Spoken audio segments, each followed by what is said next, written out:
Hello there.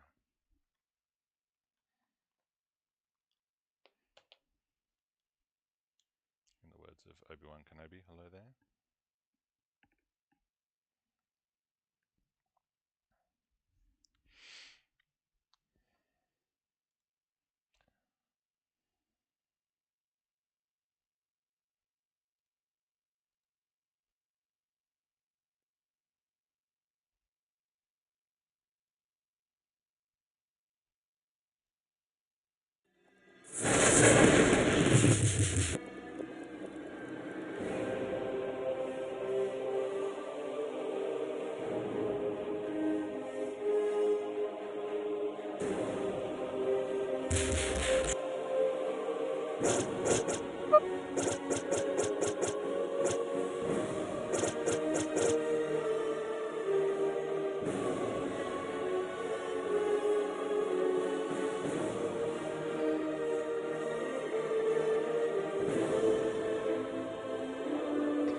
yeah, we're on.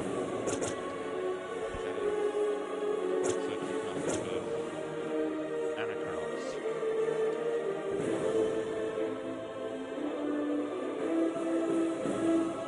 So Anachronox was made by Eidos. It was released in 2001 and June, July, around the mid-year point. Now you might not have heard of Eidos because they only made 3 games. Regarded as one of the best games ever made, and one of them regarded as one of the worst games ever made. And then there's this one, which is an excellent but forgotten cult classic. So these games are Daikatana for the East, Deus Ex for the West, and in the middle here is Anachronox. The studio was formed by a few people that you might know of, namely John Romero, Tom Hall, and Warren Spector. So Warren Spector of System Shock, Ultima Underworld fame, basically the godfather of immersive sims. Then you've got John Romero, one of the godfathers of the first-person shooter, and Tom Hall, who to date had only really done he worked at Eidos with John Romero. He worked on Doom and he worked on Quake as well.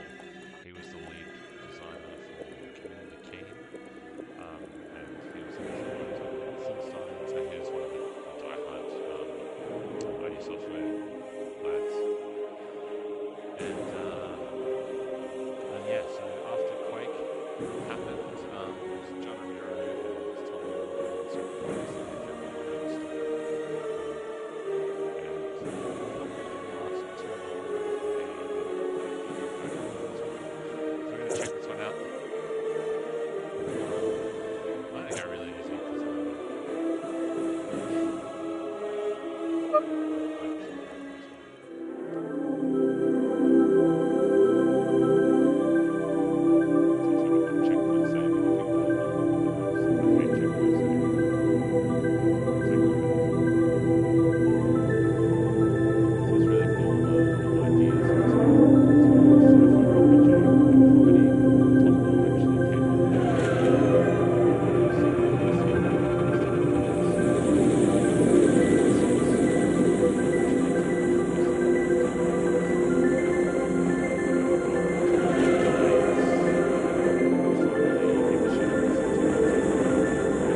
The money, Boots. Or next time, I mix and match.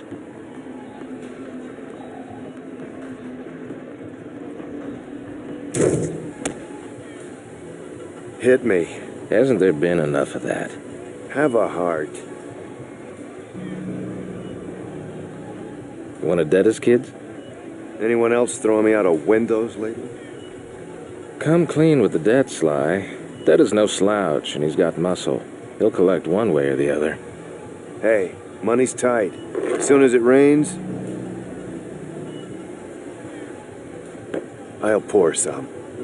I'd suggest a job if I thought you'd take it. Try me. The key to my cellar's missing. Oh, yeah? Where's the job part come in? When you find it, and I pay you. Man, I need a real case. I need a challenge worthy of my deductive and pugilistic skills. But I've got a bouncer. Cute. You want some real advice? Find a job. It's amazing how many of your problems it'll solve. You think? Fatima!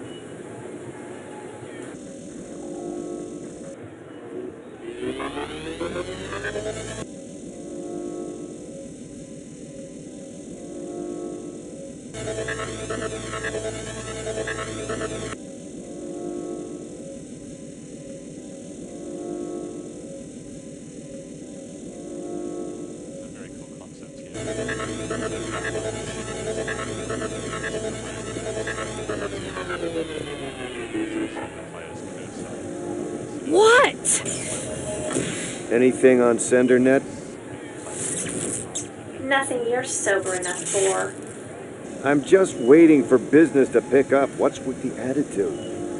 For one, I'm sick of being dead. And second, I'm tired of watching you drink your life away. When did you become such a bum? I'm not a bum. Prove it. Bums don't have offices. An office isn't a storage room in a cheap bar, Boots. Hey.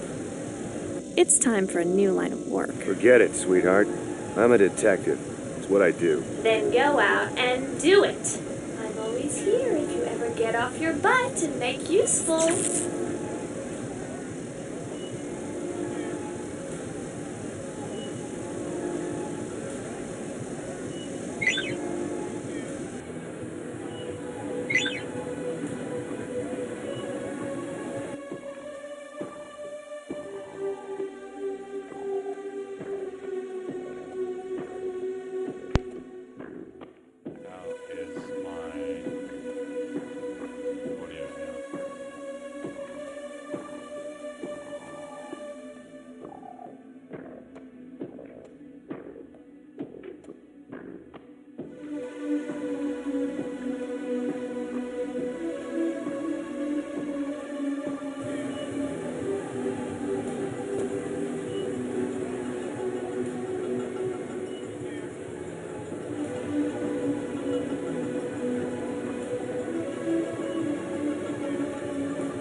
Very faint audio apparently. So give me one sec while I try and jack this up a bit.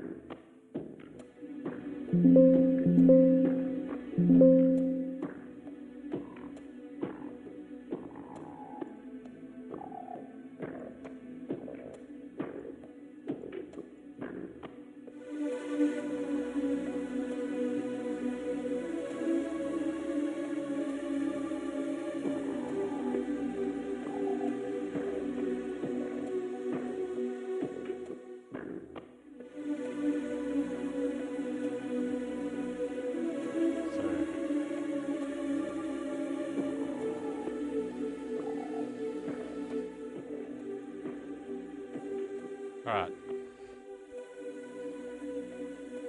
Anyway, back to the stream. So yeah, just hit me up in the chat if there's any issues with the audio. But otherwise, hopefully it's not too terrible.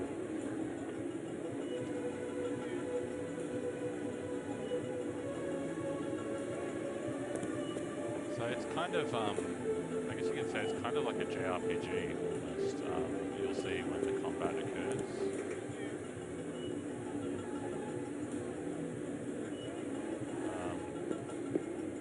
Later on, but basically Sly Boots is the main character, and he's basically a private detective, and things aren't going too well for him. He owes a lot of money to a mobster, and things are kind of desperate. His office is in a storage room above a bar. There it is.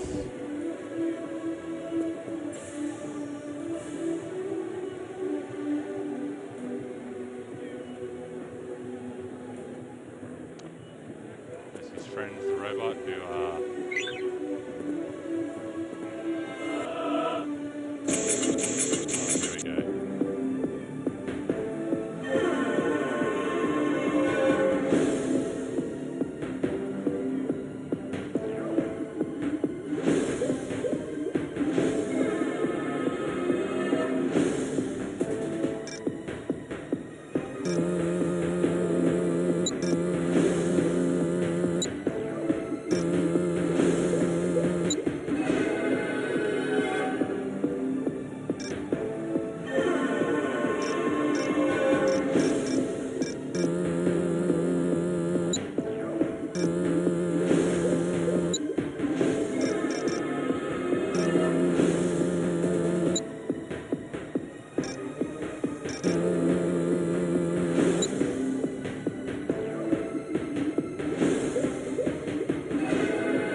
For a number of years.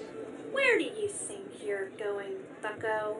You're not staggering anywhere until you find a decent job lead, grab some money, and get a camera from your office. Oh, and put that time minder behind you for good luck while you're at it. Yeesh, you are like a little kid sometimes. So Hal, I guess my audio was not quite there before, but yeah, this came out in 2001. It's currently available on GOG.com.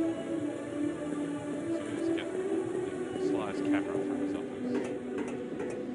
It came out in 2001, and using the Quake 2 engine, and it was actually delayed by quite a bit. It was originally intended to come out in 1998.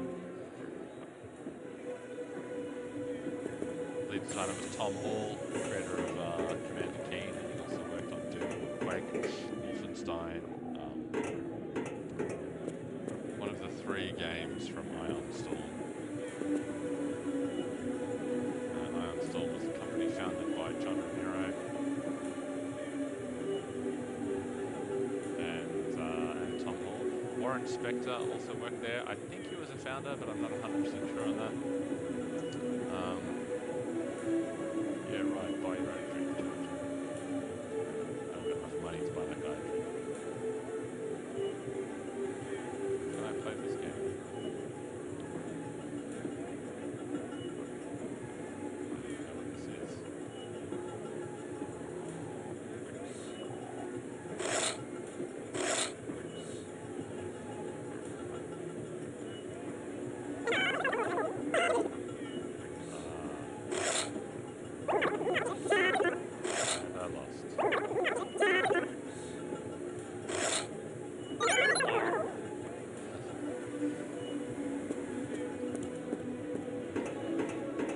Yeah, it's one of those games that I didn't really get to play until probably several years after it came out.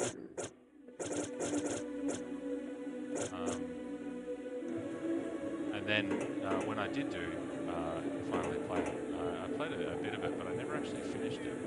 But man, what I played, I was just absolutely in love with.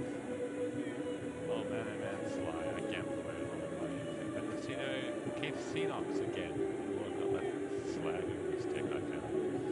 Tech is this mysterious sort of these artifacts that are all over the planet. Anachronox. And basically this guy's like, nobody knows what it's for, really. Anachronox is sort of it's a kind of like a planet that sort of, I guess, I think from memory it was like a hollow planet. It's a city on the inside or something like that. But it's like the remains of a living thing or something like that. Like it used to be the mind of a dimensional creature or something. It's celestial.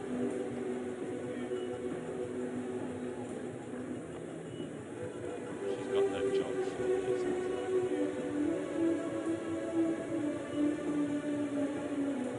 Yes, so apparently Anachronox is a small planet floating inside a huge artificial sphere known as Sender 1. Husks of futuristic cities exist on artificial tectonic plates, which constantly shift to connect the different parts of the planet. And there you go. So it's almost there. That's got it right. So Dianamo has been exploring tunnels for some guy. Ah, yes, Dianamo. So we're going to go find her. She's slumming in Frank's flop house. Let's go find her. Next page. She's got a job. So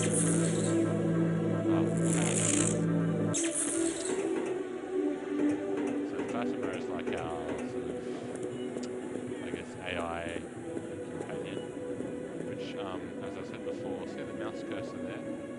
It's like a little, I guess like a little UAV type thing that follows Sly around, and that's what Fatima lives in.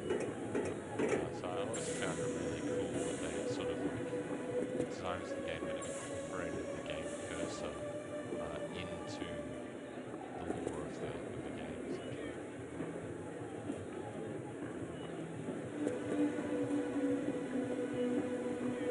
There's Fatima back when she was alive before she got virtualized. And the money, I think, is in the safe, maybe. Which means I've got to engage with the safe cracking. Alright, let's see.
Arcade machine. So Ape is actually Anachronox programming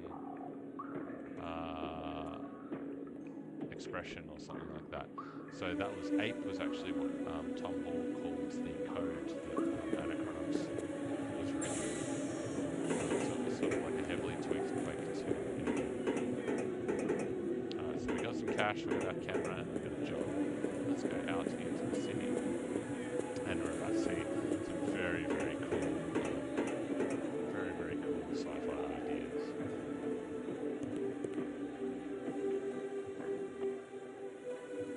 Yeah, you heard me get thrown out a window. It's quite dark. I'm just going to up the camera a bit, actually.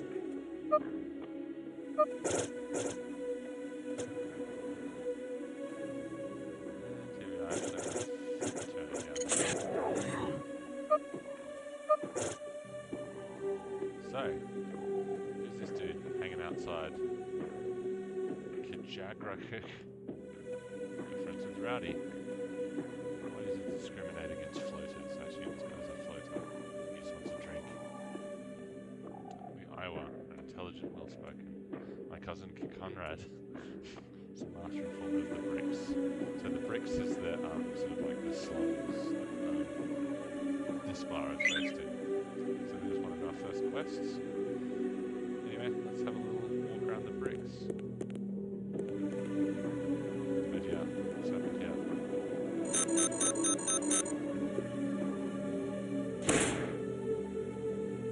You're gonna hit me, aren't you?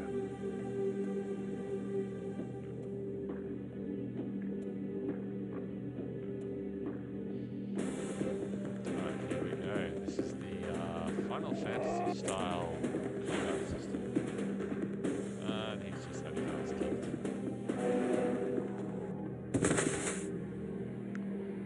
So yeah, this is a standalone Was game. it something I said? Unfortunately. Yeah, Really to unfortunately. my sister. Planned to be part of a trilogy, actually.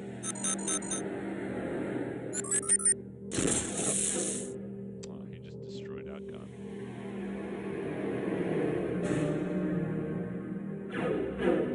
You know, there's a special introductory offer at the Temple of Beating up the street. Maybe it wouldn't hurt to brush up on those self-defense skills, don't you think? Thanks, Fatima. Thanks a lot. So Hal, yeah, this came out in 2001, and the expected sales were, well, the sales they were hoping for were a lot higher than what they actually got. This game, I think, about a year after its release, it only moved, I think, 40,000 units, according to, I think, one site that I saw, which is, like, that's bad. Even for 2001, that's quite bad. Which is weird because it had just such phenomenal reviews. And they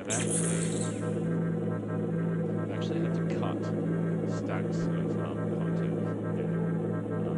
Tom Hall was saying that he had just mountains of quests ready for the game, and he pulled them out. He had an intention to have a sequel, another one after that. So he was planning for a trilogy or multiple expansions. And unfortunately, the game didn't sell well, and a few days after it was released, the store was already having problems.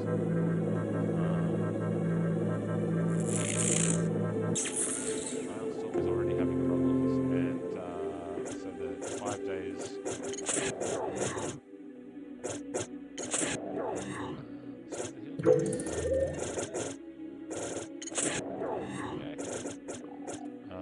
So a few days after the game was released, the Dallas office, which is where this game was made, was shut down.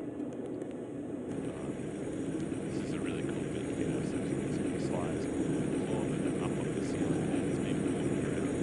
So basically, this place, gravity is all relative.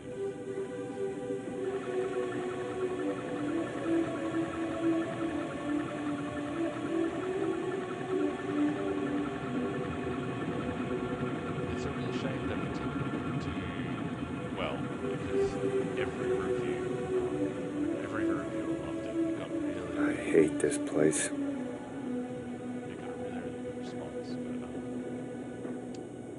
But unfortunately, there's a few bugs, and it just, I guess it just didn't really fit the zeitgeist of the day.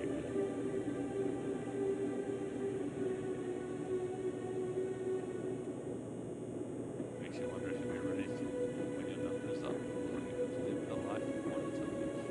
So the Nox guards, and the Nox guards, and the guards, and the guards of Anachronox. You look lost. Where's Frank's Flophouse? That's where we're going. Black Master Jack's Temple of Beating. Follow the corridor and then hang on. So we've got to learn to fight first, obviously. Follow the corridor.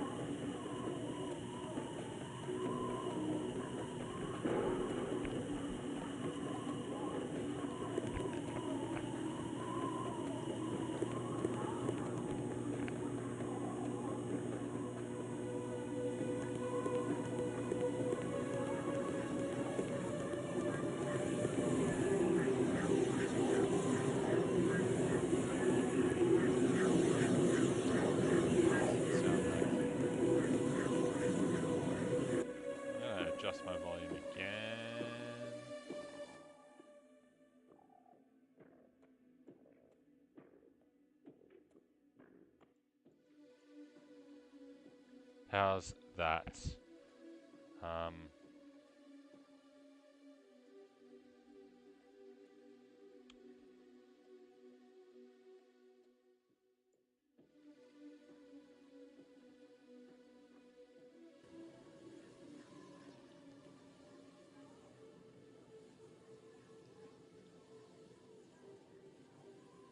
just testing out some audio issues. It's been a while since I've streamed, so yeah.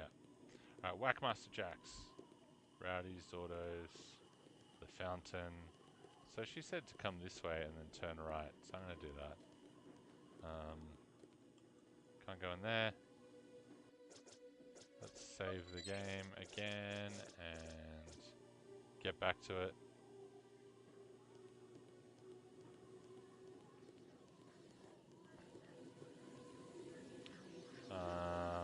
Frank's Flophouse is that way. But this guy doesn't like me.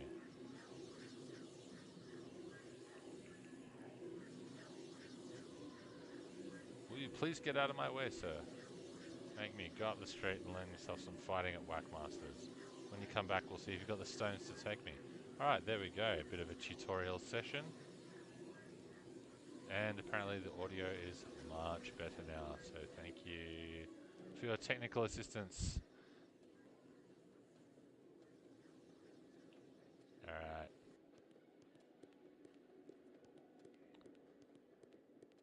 So heading down this tunnel. And right. Wait, hang on a sec. What happened to you, man? You look awful. Thanks, dude. Thanks. I just got thrown out a window. I hope you look as good when you get thrown out a window. Jesus, people got like... Oh, Whackmaster Jax. Here we go. I think I just had to double click on the door. So Whackmaster Jax is our fighting tutorial area, basically. This guy looks like a Whackmaster. No, pre-Mabel. I have nothing to fear in the dark of the night, for I have beefy whacking at my disposal. The humor in this game is a highlight. It's sort of like a fusion of like Ron Gilbert and like, I don't know. It's just a bit quirky. Ron Gilbert being the creator of Monkey Island. Oh no.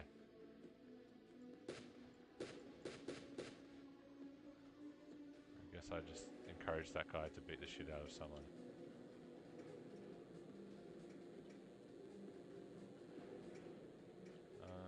I'm trying to remember what I do here. I need to speak to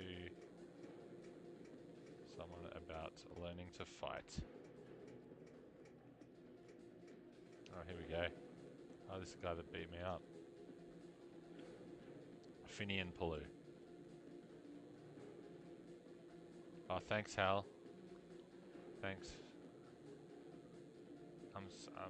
I try and be a cool person as much as possible. You're looking at my bag of glow dents, eh? Sure. I've been collecting glow dents for 10 long years now, and I know all about them. Okay. Now I really want to know what a glow dent is. Alright. So, let's have a chat to Whackmaster Jack. Judging by the choice condition of that shiner, I suspect you're here to learn the fine art of the scuffle, the beat, the whack. It is, it's a turn-based combat game, but it's kind of like the Japanese RPG, like active turn-based, where you can queue up multiple actions, and so you've sort of got like a time limit for your actions, and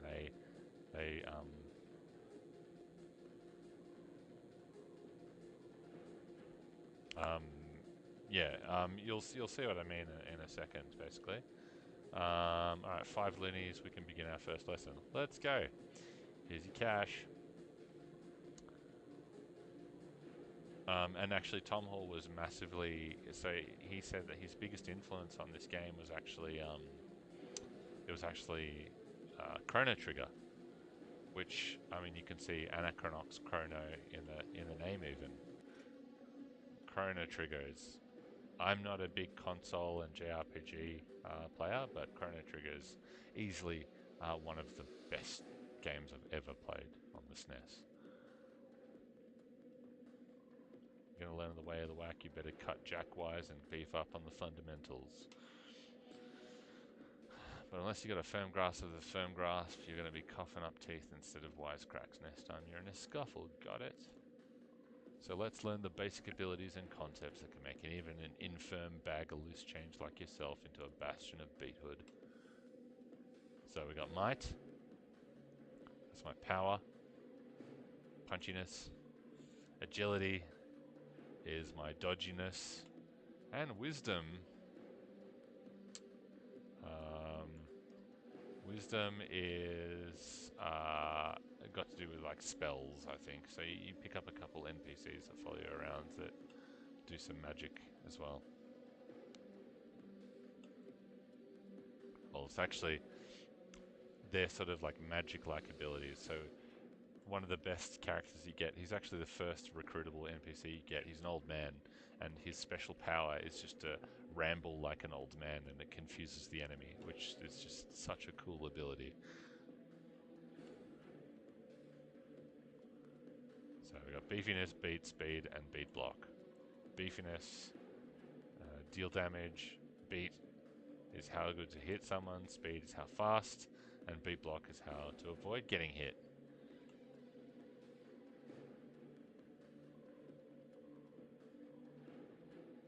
So there's a high caliber beat pistol, which is noticeably absent from your person because old mate smashed it. Yeah, well about that. See, save it. That's what happens when your clientele are mostly deadbeats. Thanks, dude. Ah, he's given us a shitty old pistol.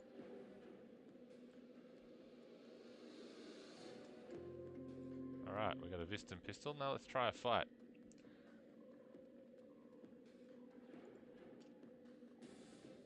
Alright.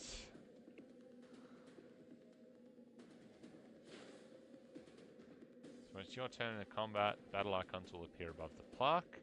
These allow you to select your next move. So we've got attack, right there, the fist, move, which is the arrows, item, so you can use one of your items, and action, so something in the environment. So good iconography there. I think it's quite well done. Like you know, you're not going to forget that. And you can see the turn meter sort of building up there. Just going to wet my whistle a bit.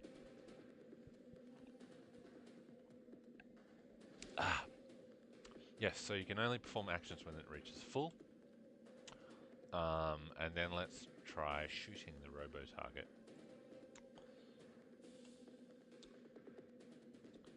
And shoot old mate. I do like the camera work as well in the combat. So you can sort of see that in this tutorial area, the style is very much reminiscent of JRPGs.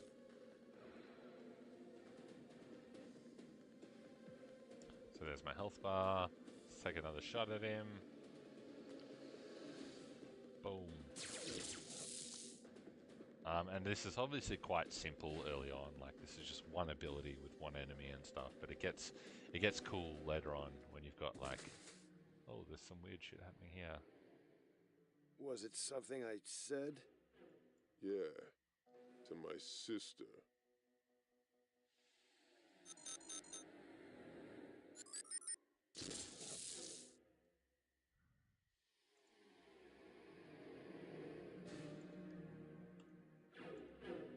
You know, there's a special introductory offer at the Temple of Beating up the street.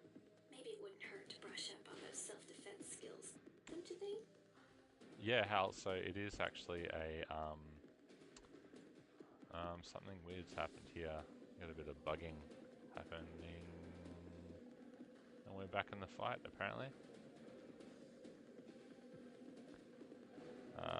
Fatima screen on this dude.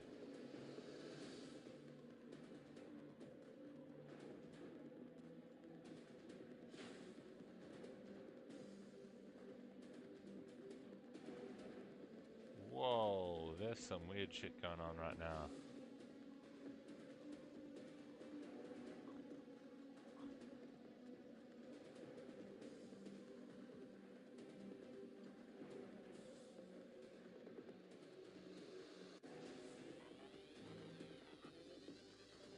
I think it's working.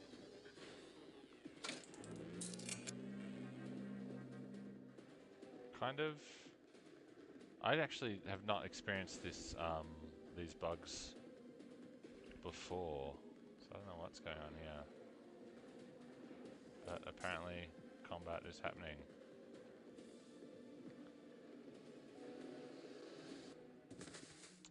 So I don't know if this is because it's an old game and I've Was it something I said? Yeah, to my sister. it's like replaying an earlier scene, which is really weird.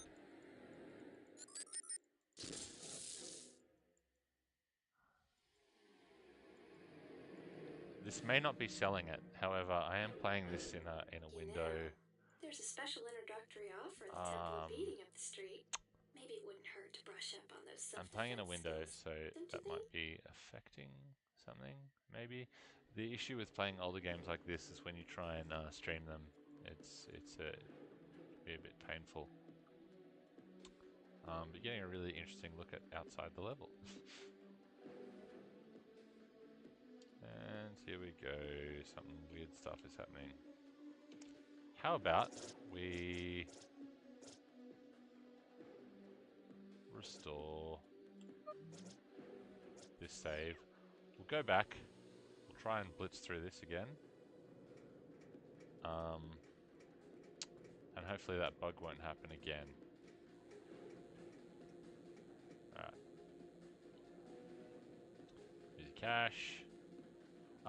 Honestly, like, I did say that the game was a bit buggy at release. That was maybe one of the bugs. But I've never experienced anything on that scale before, so don't think that this is like normal. It's not. This game is currently on sale on GOG for like $1.80 or something like that Australian. So yeah, don't like think that it's not worth buying because of some weird bug like that. That was very strange. Let's see what happens here, and boom.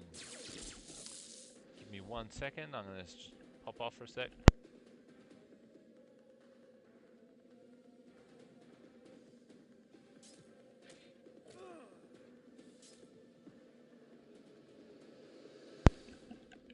And I am back. I had the door open and I was getting eaten alive by mosquitoes. Ah, nice one. You've already bought your copy, Hal.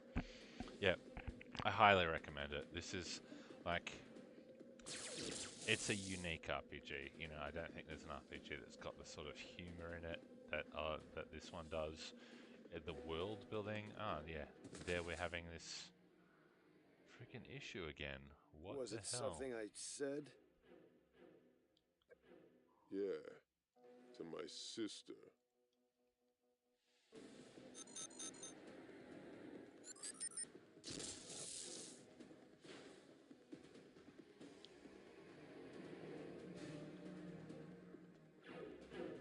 You know, there's a special introductory offer at the Temple of Beating up the street.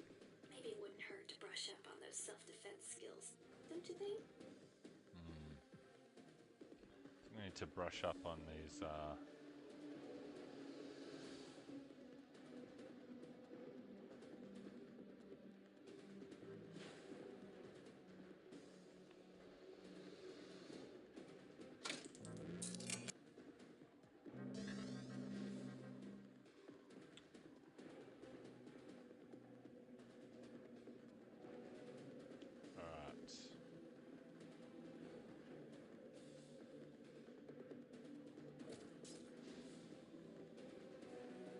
This is super strange, whatever is happening right now.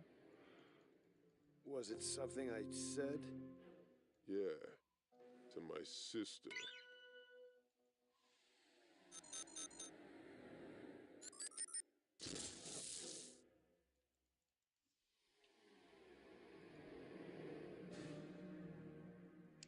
this is a bit of a You disappointment. know, there's a special introductory offer at the Temple of Beating up the street. Maybe it wouldn't hurt to brush up on those self-defense skills, don't you think?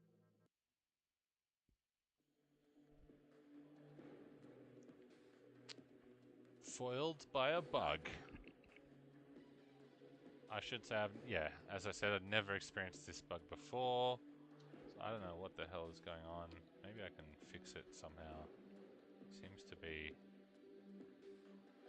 falling. I can maybe fall back into the level.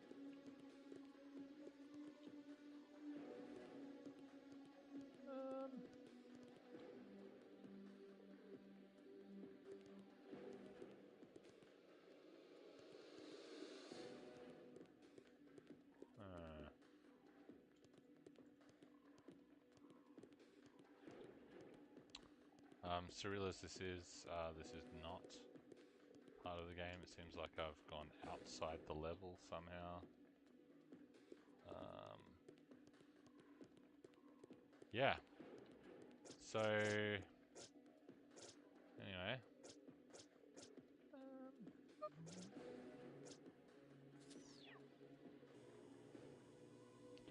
Let's give this one more shot.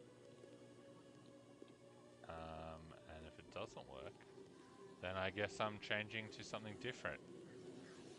And I'm thinking maybe. Well, Hal is saying World of Warcraft Classic Hardcore.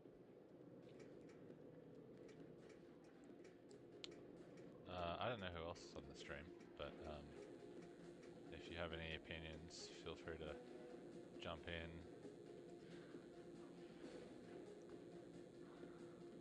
This will be my last shot at this. I think I loaded a different save. Alright, skip through all this rubbish. Yeah, teach me how to fight.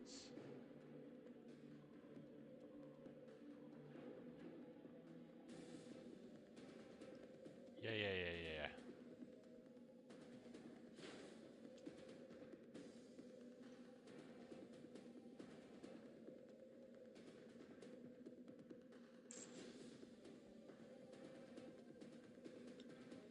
So the first attack goes fine usually.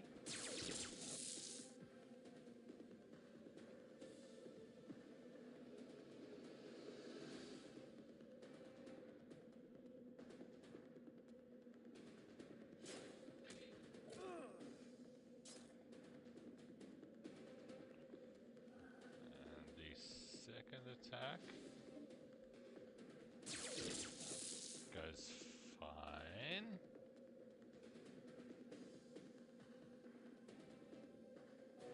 Oh, and there we go. Alright. Looks like we're playing something else. Alright. Well, here's an impromptu change of game. Unfortunately. Makes me very sad, but unfortunately that's how it is. So, what are we going to play?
Alright.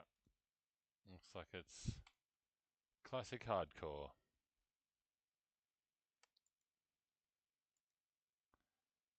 Anyway, I cannot recommend. I cannot recommend.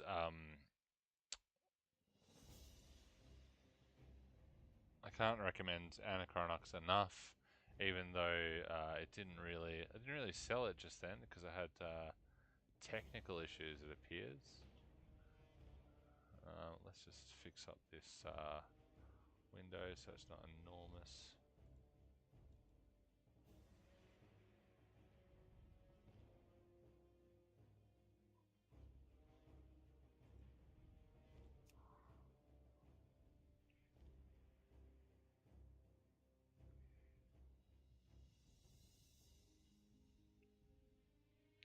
I'm just going to switch over my stream to a different sort of setup.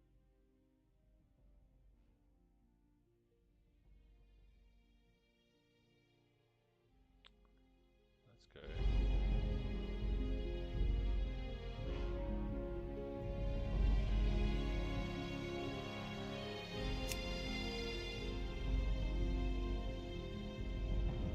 There we go.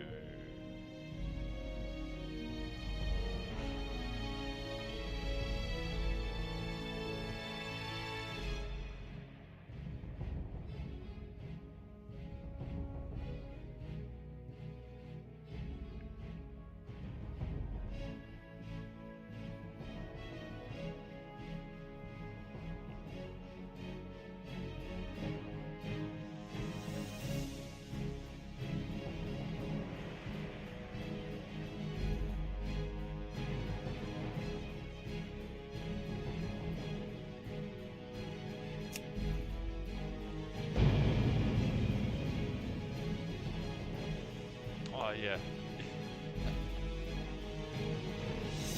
Hentai game. I don't know what you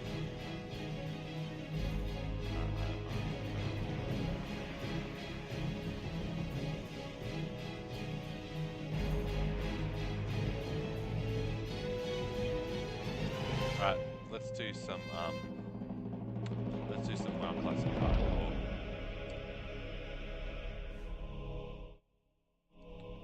As they say in the biz, it is what it is.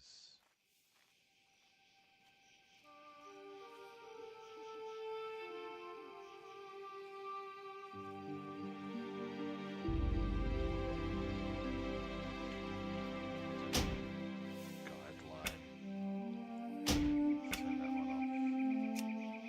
Guidelines are really good leveling add-on. One leveling add-on, but I don't want leveling add-on. Seal armor is my paladin. Hang on a minute. Why is it still there? It's my clan. Talk about that like edgelordy name.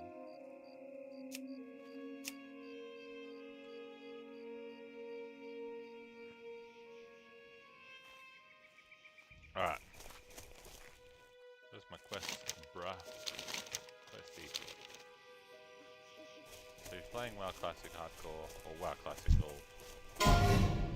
Special add-ons. Questy. Dragging on, you can see my bags are... Not sure WoW Classic Vanilla looks much nicer than vanilla bags.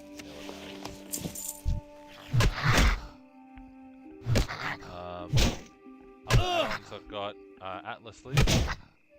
Atlas Loot is pretty cool. You can look up basically any dungeon. So like Deadmines, which is probably the first one I'll play, and you can look up each individual boss and see what they drop. You know, Mr. Smite, Smitey Hammer. That's a nice weapon. So that's a really cool add-on to have. Another one is Bartender. This one's good because I can just like grab this shit and move it around and unlock it.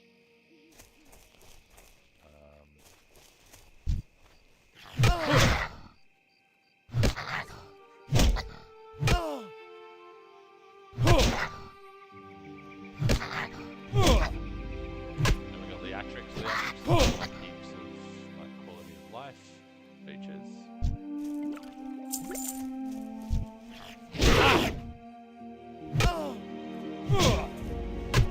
Theatrics maps.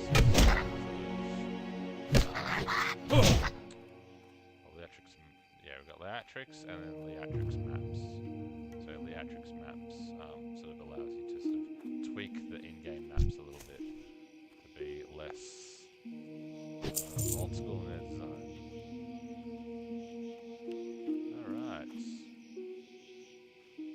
Oh, there we go. Just fixing my audio output. How are we going now on the audio?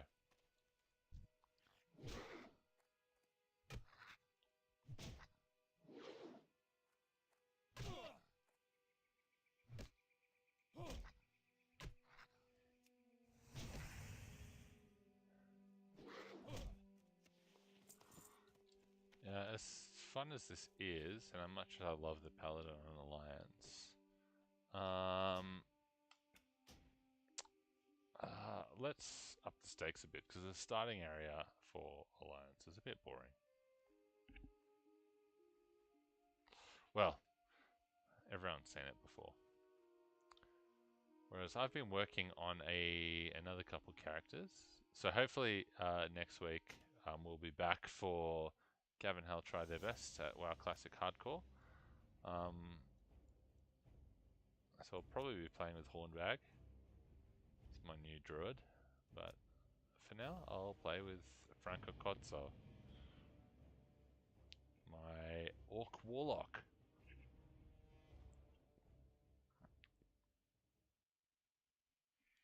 So let's up the stakes a bit. And I'm gonna use Guideline on this guy. So as you can see on the right there, I've got like a sort of it's a checklist type add-on. It's basically like helps you level to as fast as possible. It gives you like an optimal leveling path. So it's not quite as like bullshit as Rested XP and Zygors, which are two pretty full-on leveling add-ons. I quite like Guideline because you can still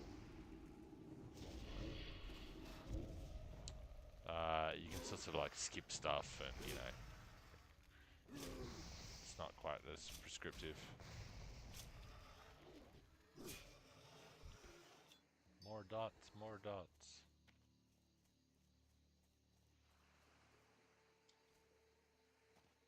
Where's these damn eggs? Gotta collect some. What was it? I gotta collect some tail lasher eggs. Fucking thing. Brew.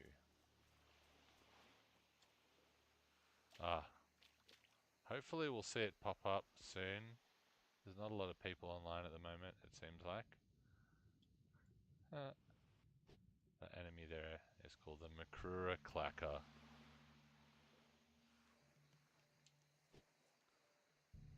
Right up the Makrura Clacker. So this add-on here, Deathlog, is, if you're playing hardcore, it's basically essential. Not because it adds any particular quality of life to the game, but just because anyone who's got the add-on, if they die, then that gets announced. There we go. So from the behind, Troll Rogue has been slain by someone in Durotar, and then you can look up, it keeps a log of basically everyone that's died while you've been playing. And the best bit is the last words. So, like,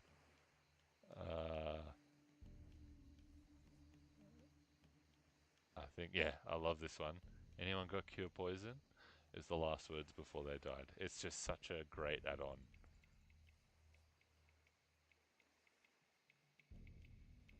Quickest I've ever seen her spawn. So fast. I bet she was... Who killed you?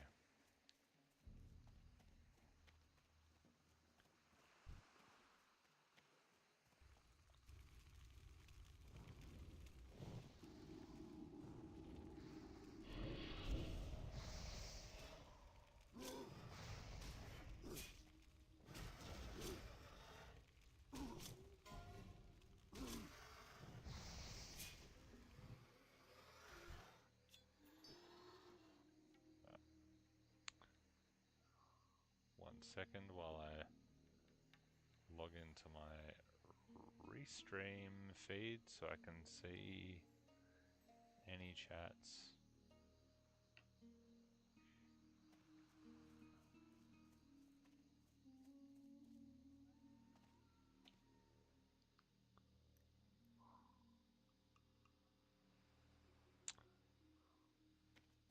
Alright. I'm a bit sad about Anachronox not working. It's genuinely a cool as shit game. And I was pretty sure it was going to work. I gave it a little test. Highly recommend it.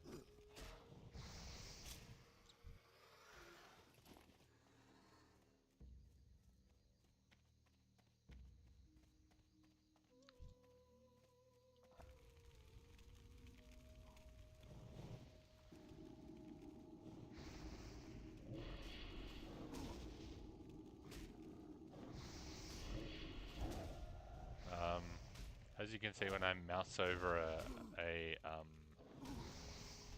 when I mouse over something, you can see down in the bottom right there. So you've got Deathlog. It says that creature is the 198th deadliest creature in Azeroth. That's from the Deathlog, Deathlog add-on. And then below that it says 8 practical prey, 2 out of 4 Durotar Targa Fur. That's the questy add-on. So yeah, 2 very cool add-ons that sort of, they just add a little bit of oomph to your experience.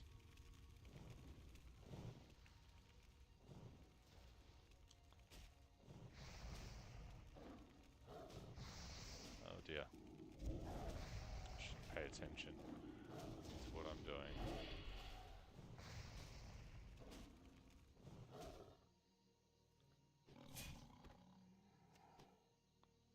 Oh, sorry, I've just got to identify some motorcycles in order to log into my own shit. Oh, that's a motorcycle. I'm telling you, that's a motorcycle. There's like the edge of the wheel. Does that count as the motorcycle? Yep, that's a bicycle, that's a bicycle. That's a bicycle. That's a bicycle. The fucking nerve of these machines asking me to confirm that I'm not a machine. What would you know, jerk?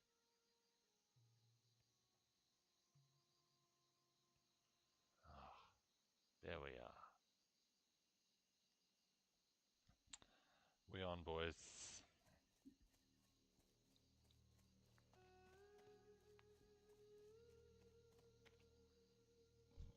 Oh no, where's my dude? He died.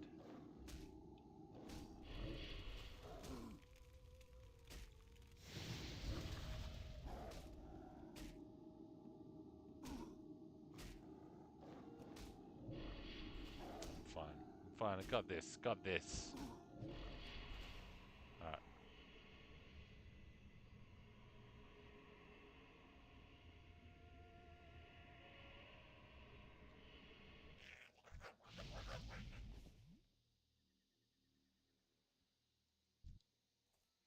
Alright, Tarmat, let's go.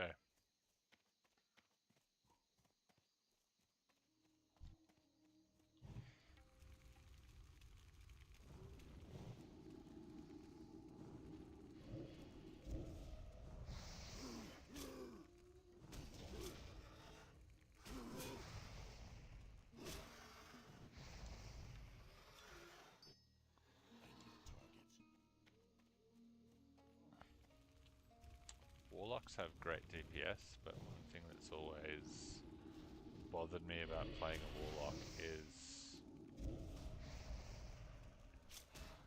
it's all damage over time, these abilities here. So it's like, is my damage over time applied enough to outpace the damage that the monster is dealing, you know? If you're playing like a warrior, for example, like all your damage is up front, it's very easy to see. I think there's a bit more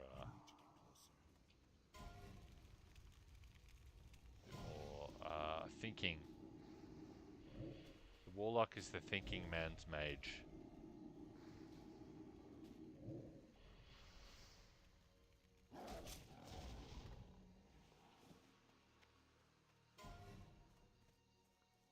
Alright, did we get all our... Yeah, we got all the fur. Alright, let's break a few eggs.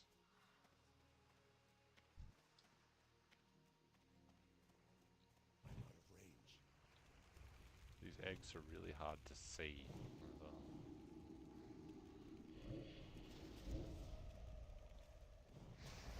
Stay away from my imp.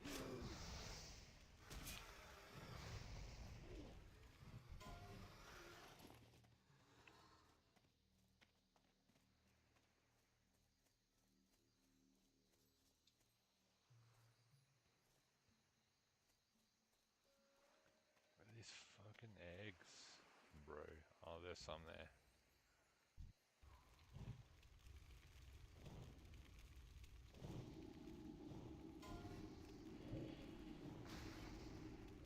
Oh, damn this fucking tiger.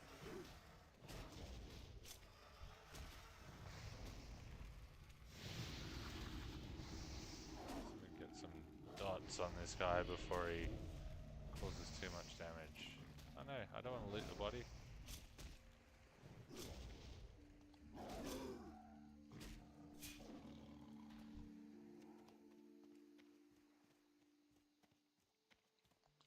Got some eggs.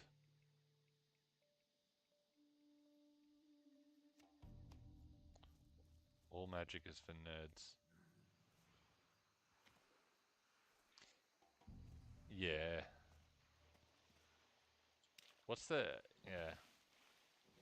What do you reckon what do you reckon the nerdiest... Oh, this fucking clacker. This bloody clacker. It's a wet clacker right at my grill. What do you reckon's the nerdiest class in WoW? I gotta say, it's probably warrior tank. Because... like every warrior tank I meet, like they either suck, or if they don't suck, then they're super sweaty.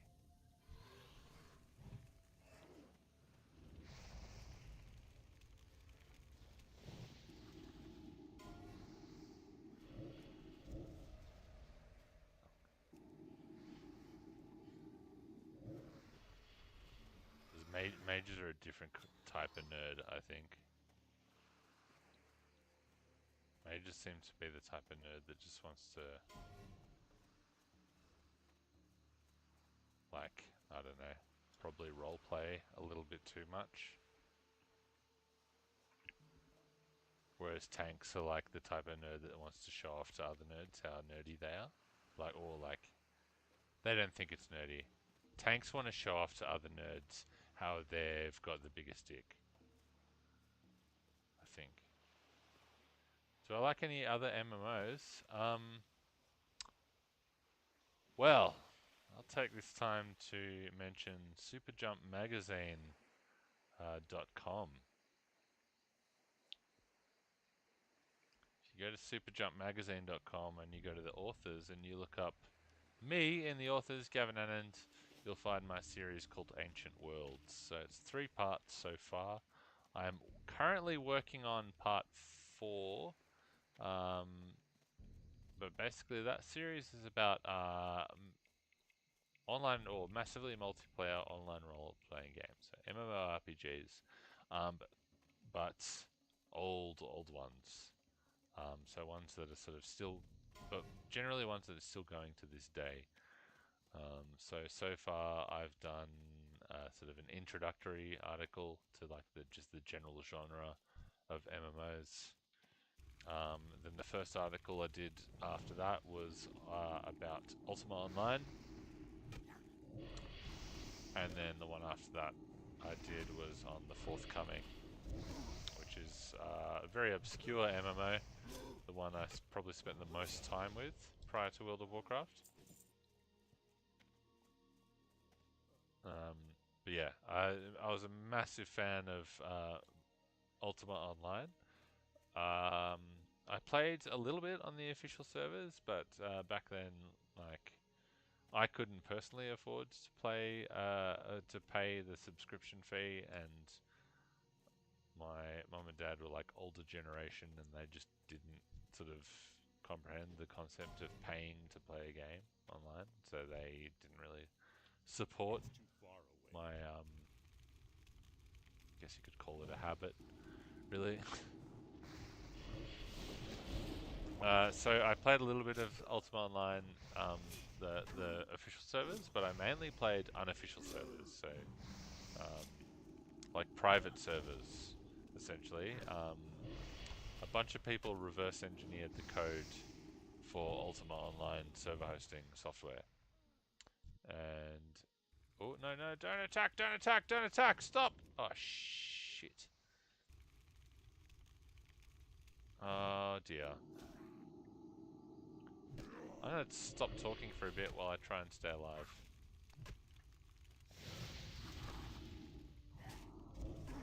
Ah, shit. Like, I got a healing potion.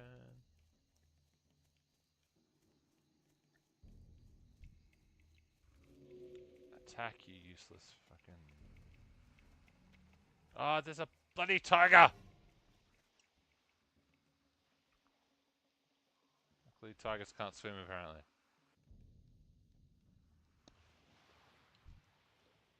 Alright, we're good.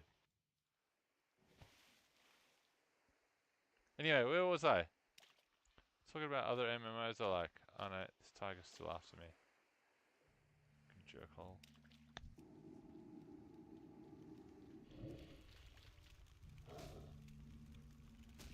Let's kill this tiger. I don't like this tiger.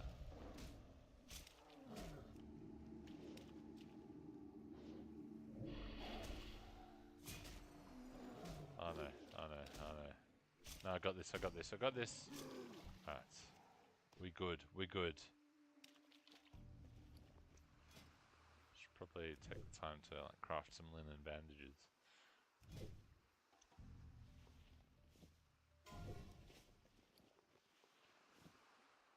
Oh boy, that was too close. Anyway, we're good.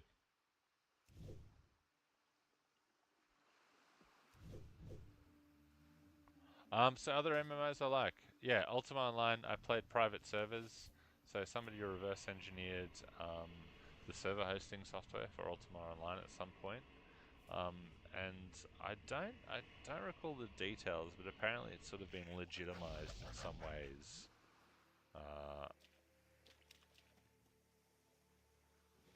Anyway, so there's a bunch of private servers that ran. They were usually not run as well as the official servers, didn't have as high populations, but they were really cool. And there's still a bunch running to this day. So one of the ones I really recommend is one called UO Alive, if you don't want to experience the like super aggressive. Let's invite this guy to my group so I can get this kill as well. Invite. Yay! He's on my team. There we go. We both get the kill. Let's tell him. Cheers, bro. Easy clap. Yeah, easy clap. Oh, he's left the group. He's all business.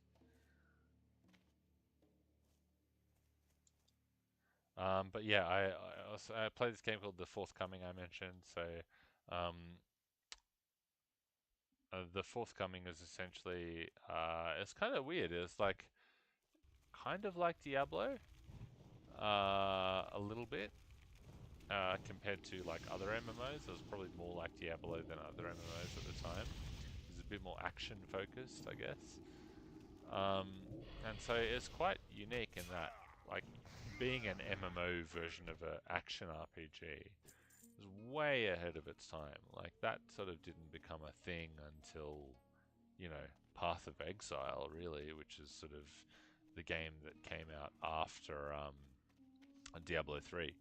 As a sort of a rejection of what Diablo 3 was promoting. I think the current state, yeah, it's a good question, Hal. I think the current state of MMOs is, it's interesting. Like World of Warcraft is still, you know, without question the undisputed champion. And a lot of MMOs have tried to, they've tried to iterate on what World of Warcraft has done. And even World of Warcraft itself has tried to iterate on itself. You know, you look at the current state of retail, and the most recent expansion pack for World of Warcraft retail, the War Within, was quite well received. But I'm not sure of the numbers, but you know, anecdotally, or at least from my experience, it feels like Classic, like WoW Classic, has got more of a following than retail. That could be totally wrong, but something about WoW Classic that really, I think, hit a sweet spot that's just sort of helped it endure, and other MMOs they've tried things, but I'm not sure if any of them have really achieved it. Final Fantasy 14 is apparently quite good. Not really my style of MMO, really, but apparently it's quite good. The MMOs that I've really enjoyed over the past 2 years have ended up failing. Wildstar was one great example, it was like a sci-fi World of Warcraft. It had some really cool ideas in it. I loved the way that they did player homes property in the game, which is sort of like this sectioned off bit of the game, like an instance, essentially. So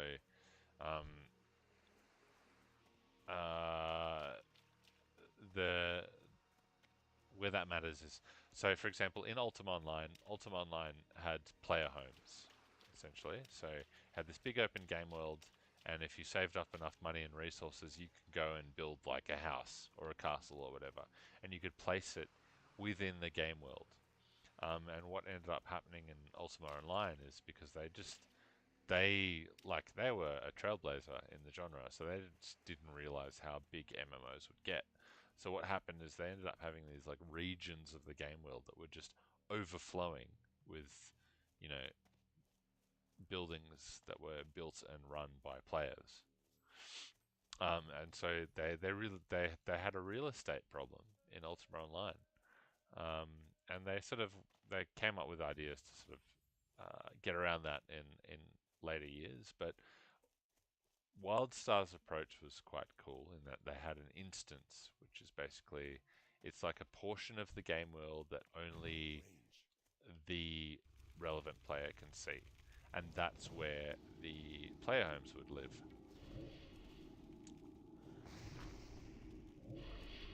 WildStar also had some really cool features.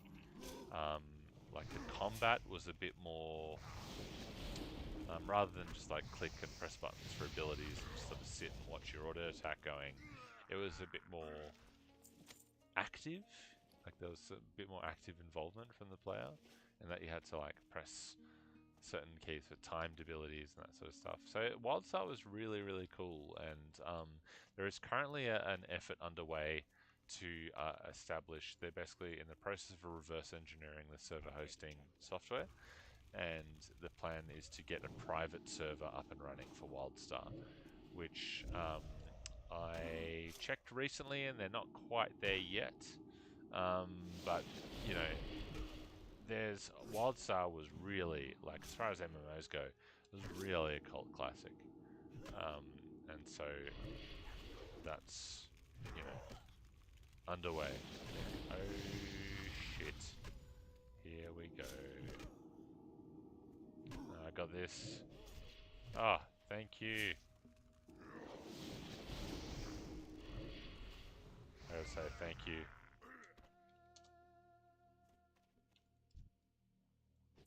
What does MB mean? Anyone?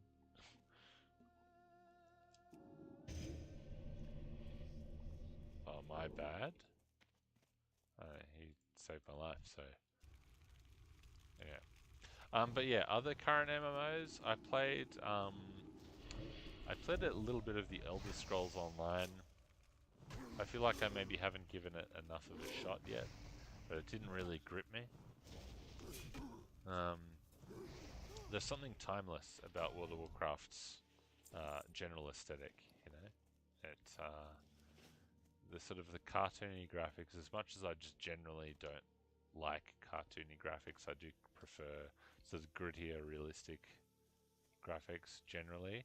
The sort of the cartoony graphics of World of Warcraft, they have aged very well, as opposed to sort of other more sort of realistic MMOs or realistic aesthetically MMOs.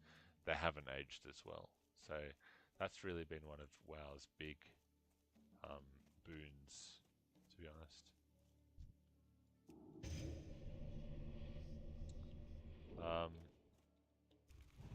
One thing I'm quite interested in, we haven't seen yet. So there is a big thing in the games industry for the past several years now of remastering classics. And I guess you could call World of Warcraft Classic a remaster. And I guess old school RuneScape as well. I never played RuneScape much. I sort of dabbled in it a little bit. But I guess you could call old school RuneScape a remaster. And both of those were really have been really popular. And so I do wonder sometimes, like, is there a market? Is there the potential for MMO remasters? An Ultima Online remaster or an EverQuest remaster. Like, EverQuest was huge. EverQuest really was the game that that paved the way for World of Warcraft. It was the first sort of MMO of this sort of style. Is a bit more janky. It's still going to this day, so you can play it for free as well. It's worth checking out if you're interested in the history of MMOs. Another one I should mention, Meridian 59. So Meridian 59 was the first. It's often touted as the first ever MMO. It wasn't the first ever MMO. That's, that is a complex discussion about how do you define an MMO, and as usual we find in the games industry is just very much a bias towards the global north. So we focus on like the Western releases, and there's not a lot of recognition for the fact that actually MMOs sort of kicked off in Asia quite early. One of them was a Korean MMO that's still going to this day as well.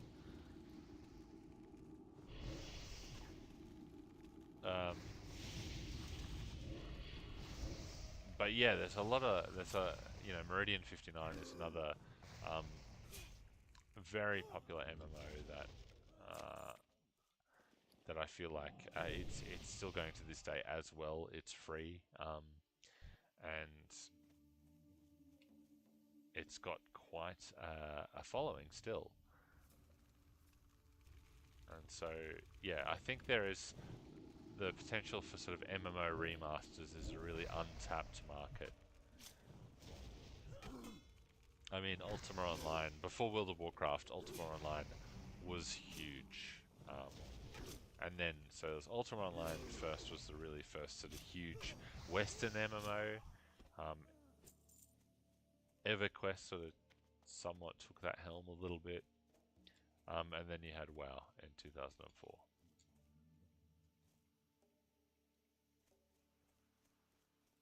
Other MMOs that I think are worth checking out, Asheron's Call was another sort of fantasy MMO, and then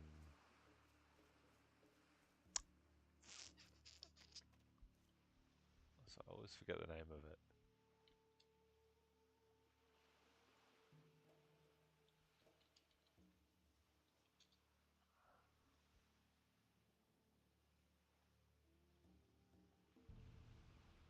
I mentioned it to Hal recently.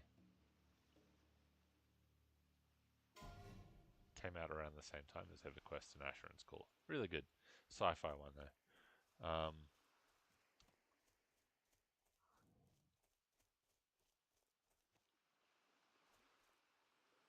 Ooh, the Dune MMO. I am 100% keen to try that out. MMOs sort of hit, like from a game design perspective, MMOs sort of hit an interesting split, or they're sort of split. I think, funnily enough, due to the influence of Skyrim.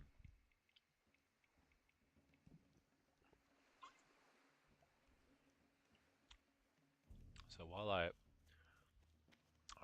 I wander around trying to look for what I'm doing, I'm gonna go off on a bit of a tangent.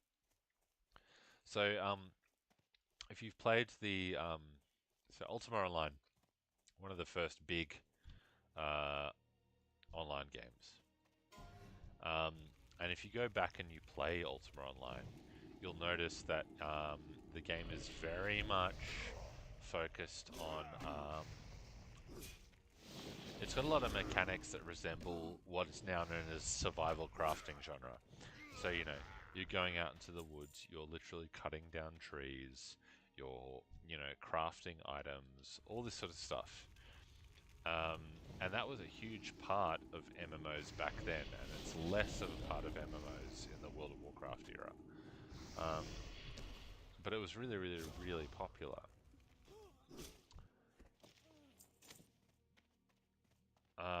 And then, you know, World of Warcraft sort of came along and sort of smooth things up a bit, I guess.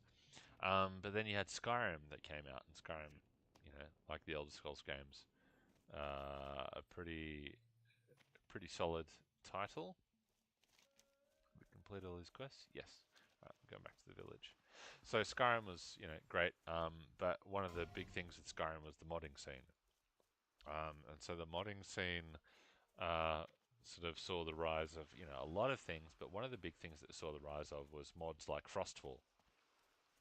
And Frostfall was all about, it brought in like survival elements. So, you know, you weren't just running around the world sort of just slaying monsters and doing quests, but you also had to think about the temperature and like get clothes. They had bits where you could like set up a campsite, but then you had to go and sort of like collect resources to build the campsite. And that mod proved to be extremely popular. And then in the sort of the years following the Skyrim, you know, survival modding scene, we saw the rise of games that sort of independently implemented these survival and crafting aspects. Now, I should say that it wasn't just Skyrim. So another game that existed at the time was a little game that you might have heard of called Minecraft, which also had survival crafting aspects. And that was, believe it or not, quite popular. And so we saw, you know, after the sort of Skyrim modding era, we saw the rise of this survival crafting genre, of these games that were sort of massive open worlds, quite freeform. They involved sort of like staying alive and everything. And then a lot of them had, you know, sort of servers that could support a lot of players. So some of the servers, like if you go and you play Conan Exiles, for example, like some of those servers support a lot of players. And given the size of the game world, like you're essentially playing an MMO. And so you could say that MMOs kind of around the time of the rise of the survival crafting genre, MMOs had sort of shifted towards the sort of World of Warcraft, Final Fantasy Online type direction. Another one would be the Old Republic, where it's very much this like question marks above quest givers type vibe about things. But then you had the rise of this like survival crafting genre as well. With Zalazane gone, our tribe can again sleep in peace. And so you had this other genre that arose, And technically you could call it an MMO because it's an MMORPG even because it's got RPG elements, it's got MMO elements, there's a lot of players. And so you've had kind of the genre, you've had genres converge and then split somewhat. Yeah. Alright, let's walk over this way. And so, yeah, I could probably technically call a game like Conan Exiles or Minecraft even for some servers that are operating, or you know, like what's the one with the dinosaurs? There's the one that's like essentially the like 80s Dino Riders cartoon, but it's a, you know, survival crafting game. A whole bunch of them. It's a huge genre. And a lot of them I would classify technically as MMOs just because of the amount of players there are and the sort of the general mechanics. And so Dune seems, the new Dune game that's coming out that is billed as an MMO, it seems to be leaning apparently quite heavily towards that survival crafting, like kind of Conan Exiles, Minecraft influence type game, which I think the Dune MMO is also going to be made by Funcom, who are the company who made Conan Exiles. So, so I wouldn't be surprised if they'd taken that direction. I should say Conan Exiles is very, very cool. It's a lot of fun. If you love, you know, Conan and all that sword and sorcery stuff, it's really, really good fun. Much, much better if you've got some friends to play with, because the world is literally a sandbox, and there's not much story involved in it. Ironically, you know, more classic MMOs have a lot of single-player story elements. You know, like you could play World of Warcraft from level 0 all the way through to max level, essentially single player, just following the story. Whereas playing something like Conan Exiles or Minecraft, you really need this sort of like internal motivation to keep grinding through shit. So yeah, MMOs, I think, yeah, Ark, that's right. Thanks, Hal. Ark Survival Evolved is the Dino Riders one. Um, so yeah, I think, like, personally, I think MMOs are not my favorite genre of game. I think my favorite genres are probably like first-person shooters and like like computer role-playing games like Baldur's Gate and Baldur's Gate 1 and 2. Um, you know, Pillars of Eternity, that sort of thing. But I think as a genre, MMOs I think are probably the most interesting genre because of there's so much more to them. Like I find the social element really interesting. I mean, you got to think that when World of Warcraft came out in 2004, that predated Facebook. It predated Discord, you know? Like there was online communities, um, you know, forums and shit like that, and that they existed, but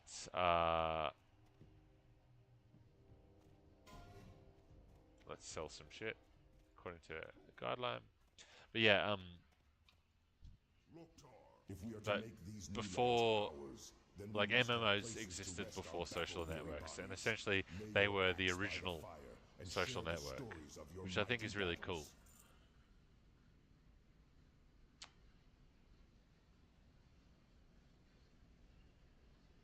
And that rain is coming down.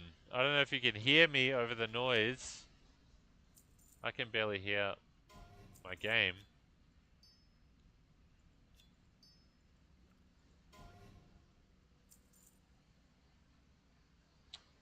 I'm gonna sell that. I can't be bothered carrying it around.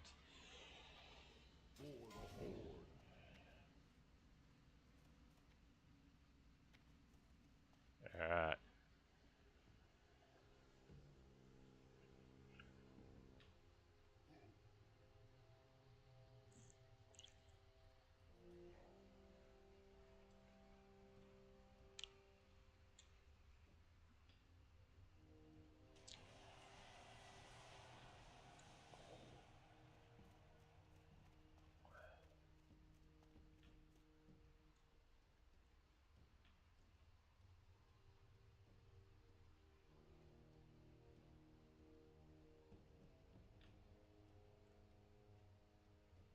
Yeah, Hal, I really recommend Conan Exiles.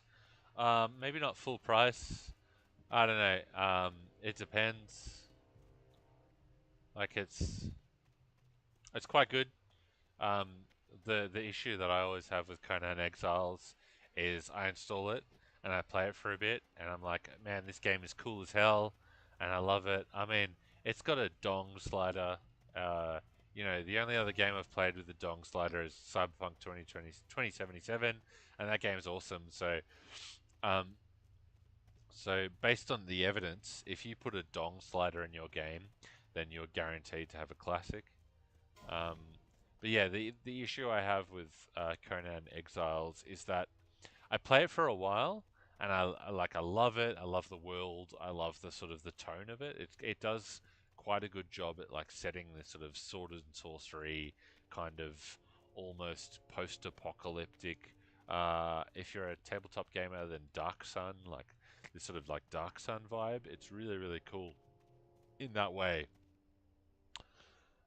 But because there's only this sort of threadbare tone, not even a story, um, I kind of play it for a while and then I sort of feel like, what am I doing? Like I'm just running around and I'm just bashing rocks until I can get more rocks to build a thing so I can build a house, which will improve my efficiency at collecting better rocks to build better things, which enable me. And it's like once you get into that mindset of like, what the hell is the point of this gameplay loop? Then it's a really poisonous mindset to get into. Um, and I found that like I often have that with survival crafting games, is that even though the gameplay loop might be super tight and really really engaging, uh, I'm the sort of gamer that I'm constantly analyzing the games that I'm playing and like sort of thinking about, you know, how does this all fit together? What is the purpose of it? And that sort of thing. And once I start doing that with a survival crafting game, I often feel like there's really not much point to this, really. Um, that's been my big struggle with survival crafting, which for some reason Minecraft is kind of immune to that. I don't know why, but I think there's something about Minecraft that is just inherently engaging. I don't know what it is, but it's, yeah. I guess maybe the size of the world. It's just, that you always have that that magical feeling of like there's more out there with Minecraft, which, oh shit. Alright, I survived. Yeah, so Conan Exiles, very, very, very good. However, you know, with caveats, is that you need to be in the right mindset. You need to be the right type of gamer to sort of really appreciate it. I think. I think. I think Conan Exiles and like survival crafting games in general, they're probably the types of game that I probably would have appreciated more when I was younger. Um, I've written about it before. I wrote an article for Superjump called "Remembering Jedi Knight." And in that article, I talk about a level that came out for Jedi Knight, and it was called Drazen Isle. Um, and it was essentially this like, this island level with all these sort of like really cool mechanics involved. Like there was a hotel, there were shops, and all this sort of stuff. And one of the most popular game modes on the Microsoft Gaming Zone back then was, everyone called it Drazen Isle RPG, which is essentially, Jedi Knight was a first-person shooter, multiplayer arena type game, right? And it had this level that people were all role-playing in, and it was huge. I played the shit out of Drazen Isle RPG, um, but it did require a lot of suspension of disbelief it required you to be in this like mindset of I'm making my own. You know, it's like the focus on emergent gameplay, which I think when you're a younger gamer, it's a lot easier to do than when you're a cynical older gamer, essentially. Which, and I've also written about that sort of entire concept in that, watching my kids play games and how they engage with game mechanics is really, really interesting because I think at the core of it is that kids don't see the walls that game designers put in. I've been playing games for a long time, and when I play a game, I can see the limits of the world. That's, I can see the limits of the world without them being explicitly placed in front of me. Because I know the limitations of computing, I know the limitations of game design and resources and that sort of stuff. And so I am aware of limitations, and then that sort of shoots down my childlike wonder, essentially. But my children, they don't know what's not possible. And so because they don't know what's not possible, they think everything is possible. And if you're running around in a game world like I am in World of Warcraft right now, like I look over to those mountains over there.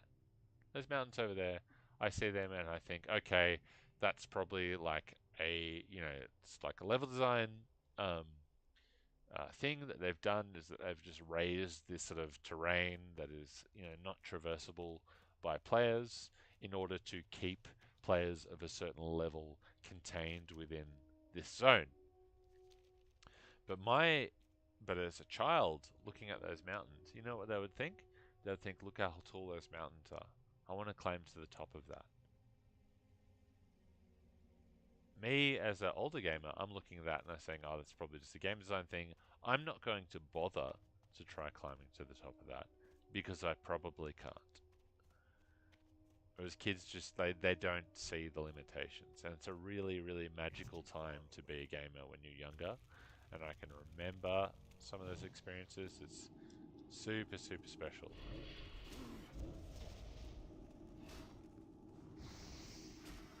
So I think like survival crafting games,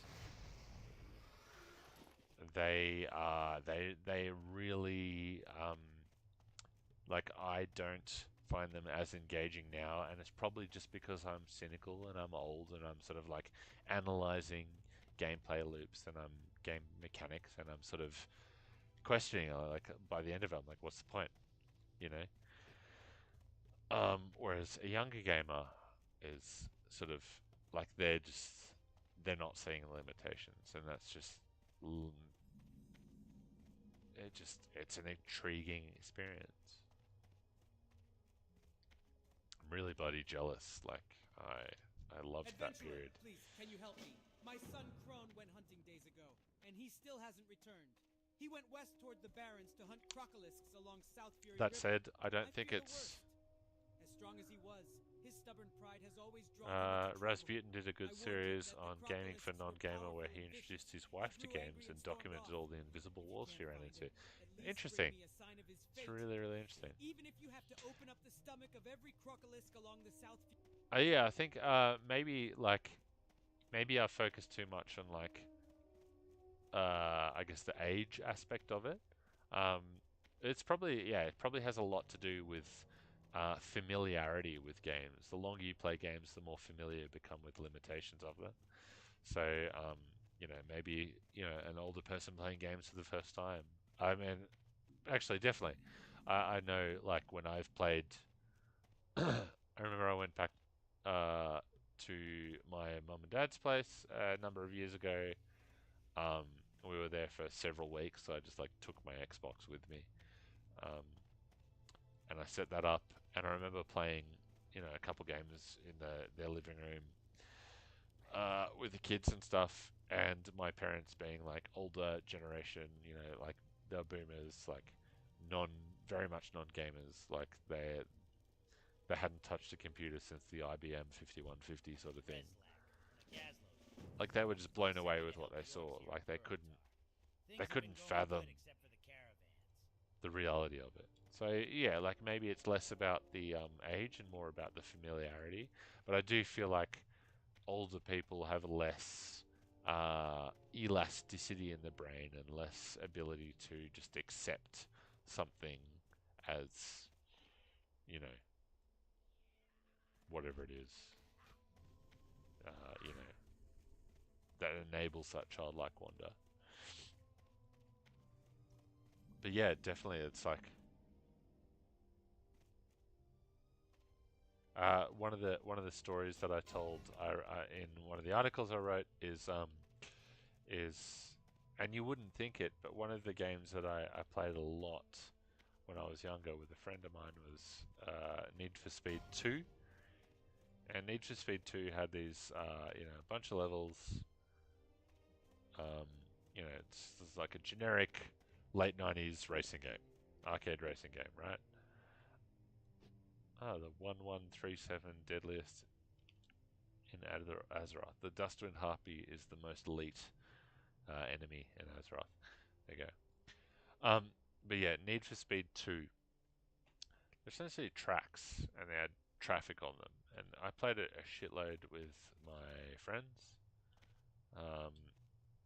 Played it so much, you know, doing races and stuff like that. And then eventually you get bored with the, you know, the intended gameplay of the game. Let's go to Ogrimmar actually. I've got to train some tailoring. You eventually get bored with the, you know, the intended gameplay, and so we started mucking around in the game world. There's traffic, and we were sort of like running the car into the traffic and trying to create epic crashes and that sort of thing. And this is really weird, and I wrote about it in an article, the same article. It's called Mind of a Child. But I wrote about the fact that when we were playing Need for Speed, we were creating these epic crashes because we were bored with the core gameplay loop. And we found that if you crashed into these big sort of like trucks, like this, you know, the like semi-trailer cabs, essentially, we'd flip them over. And then we were playing split screen. We'd flip over the cabs of these massive semi-trailers and we'd push them together until the two semi-trailers bumped into each other. And all of a sudden, when you did that, a third semi-trailer cab would drive along the road. And we, in some sort of weird fucking teenage, like, I don't know, everything was sexual or something, but we decided that by flipping over semi-trailer cabs and pushing them together, we were somehow breeding them. And that became like this thing that we just did on all these tracks. We were just racing around trying to like bang these semi-trailers together to create a third semi-trailer, which we would then like use to like create a crash on the course or something like that. Just weird, right? Very like a weird thing to do, but obsessed us for hours and hours and hours on end. And it's like I can't imagine myself engaging with a game like that ever, like at, you know, in my current, you know, mindset, my current age, and my current understanding of how games work. Because honestly, the reason that we were sort of like piecing that together is that the game was probably randomizing the types of traffic that would drive past on the road, and there was probably some variable within the code that said that, like, due to resource constraints of the game engine, then, you know, you can only render so many civilian, you know, like traffic objects on the road at any one time. And then maybe because the amount of memory that a semi-trailer cab would take up, then it would be like you can only have up to 3 on the screen at one time. And so we were sort of like doing our thing, playing the stupid game that we were playing, flipping 2 cabs over and then seeing a third one, and we were interpreting it as, oh, we're mating trucks, when actually we were just sort of feeling out the limitations of the game engine without really knowing it. And I think that's like quite it's quite interesting to see young kids play a game and just like poke at the limitations of a game engine and work out things without really understanding how it all works.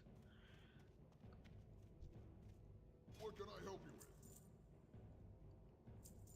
May your blades never... In these trying times, a simple donation let's of learn cloth some will tailoring. go a long way to help those less fortunate than ourselves. Cloth goes a long way to making garments and bandages, It both sure important does. for the war effort.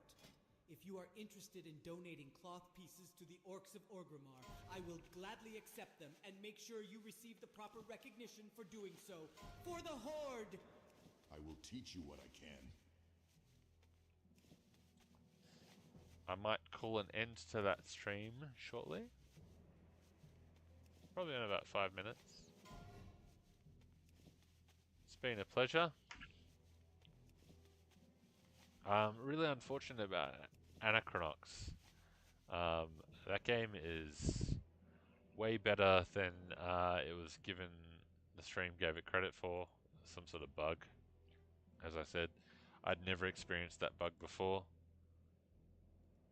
So, don't hold it against Anachronox. Be safe.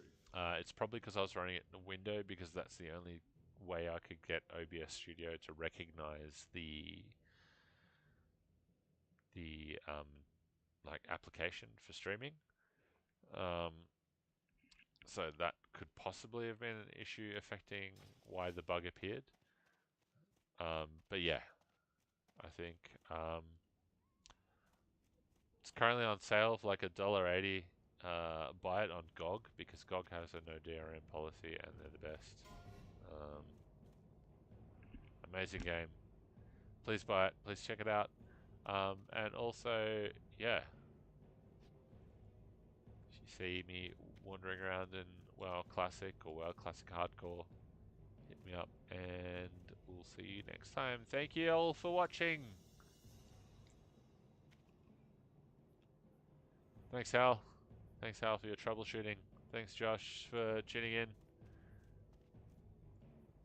And thanks anyone else that briefly popped in, or anyone else that watches this stream after the fact.